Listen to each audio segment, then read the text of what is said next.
My partners Tracevo, Anna Passy, and I, Chase Henry, stand for the resolution that the death penalty should be abolished. Amnesty International declares that the death penalty is a symptom of cultural violence and not a solution to it. Firstly, our definitions.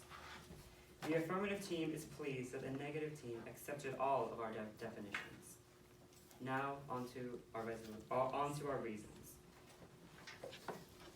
Firstly, the negative team presented a point that the main cost from the death penalty comes from the investigation of the court cases. That is a very high cost, and unfortunately, most of the money that is used on the investigation of the criminals, they set up boundaries and barriers that are very fragile and very easily taken down. Secondly, one of the more major costs comes from the drugs that are used for the death penalty.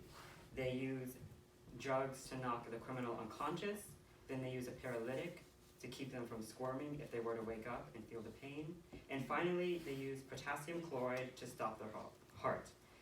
All of these drugs are extremely expensive and they all expire. Next, the negative team presented the point that the death penalty is in fact a deterrent.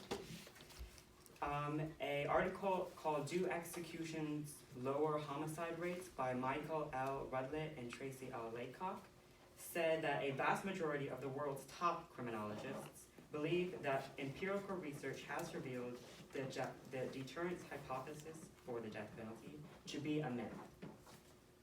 There is not a shred of evidence that supports that it is.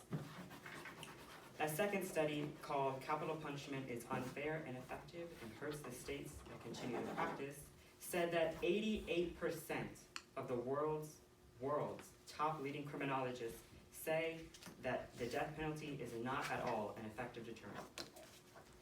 Thirdly, they said that innocent people are not killed. Well, they said that the precautions used by the death penalty keep innocent people from dying. Unfortunately, this is far from the truth. In fact, the death penalty, since 1933, according to Death Penalty Information Center, the number of wrongly sentenced men and women rose to an astonishing high number of 159. And this is only the cases that the Death Penalty Information Center bothered to investigate. Finally, an article written in 2017 by an attorney named Nita Morrison, who was defending her client named Mr. Lee, said that Arkansas's decision to rush through the execution of my client Mr. Lee just because of its supply of expensive lethal drugs are expiring at the end of the month denied him the chance to conduct DNA testing, and in conclusion, that would have provided him innocence. Unfortunately, Mr. Lee was put on death row and was killed. Finally, our plan, which I will restate. The death penalty will be replaced by lifetime imprisonment, which the negative team said that they would have to build more prisons and that they would have to increase security. And if the death penalty were to be abolished, the money that is spent on the death penalty could be used to make our prison systems stronger, more secure, and we would, in conclusion, have many more prisons.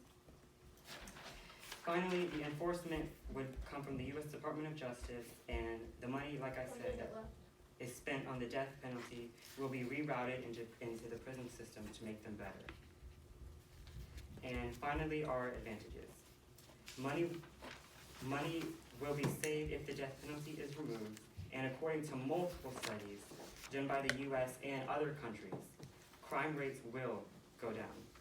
Innocent lives will be saved, and because a life taken, sadly, can never, ever be given back.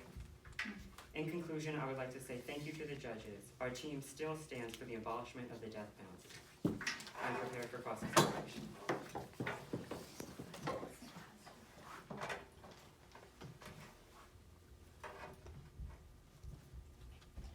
What is your source for the drugs used in the death penalty? The Death Penalty Information Center. Okay. And And do you know what date that was updated or published? Unfortunately, no. Okay. Were the people falsely accused executed? They came from both of the death penalties, federal and executive. Who is Tracy Alcock? She is Tracy Alcock and James L. One second, let me find their names. James L. Rudlett Tracy L. Laycock was a retired criminologist, and Michael L. Rudlett was also a retired criminologist. Okay, thank you. No further questions. Thank you.